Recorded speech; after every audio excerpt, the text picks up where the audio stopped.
এক ছোট্ট গ্রামের শেষ মাথায় থাকতেন এক গরিব দাদু। তার নাম ছিল করিম দাদু। বয়স অনেক, চোখে ঠিকমতো দেখে না, হাত কাঁপে। একসময় তিনি মাঠে কাজ করতেন, কিন্তু এখন শরীর আর সায় দেয় না।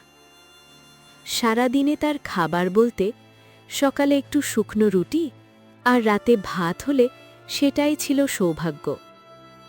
করিম দাদুর খুব ইচ্ছে ছিল একদিন ভালো করে পেট ভরে খাবে, গরম ভাত, ডাল, একটু মাছ।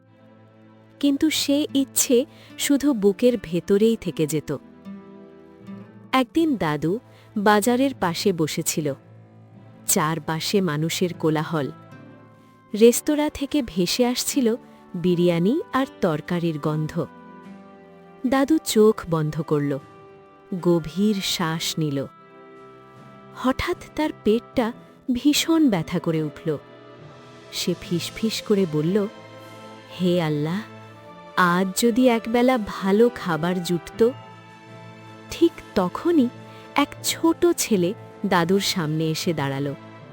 ছেলেটির হাতে একটা খাবারের প্যাকেট। ছেলেটি বলল, দাদু, আপনি কি খাবেন? দাদুর চোখ ভিজে গেল। কাঁপা হাতে প্যাকেটটা নিল। ভেতরে ছিল গরম ভাত, ডাল আর একটা ডিম।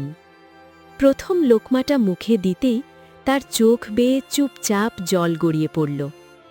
দাদু বলল, বাবা, অনেক দিন পর এত ভালো খাবার খেলাম। ছেলেটি হেসে বলল, দাদু, মা বলেছে ক্ষুধার্ত কাউকে খাওয়ালে আল্লাহ খুশি হন। ছেলেটি চলে গেল। দাদু আকাশের দিকে তাকিয়ে ফিসফিস করে বলল, আজ বুঝলাম এই দুনিয়ায় এখনো দয়া আছে।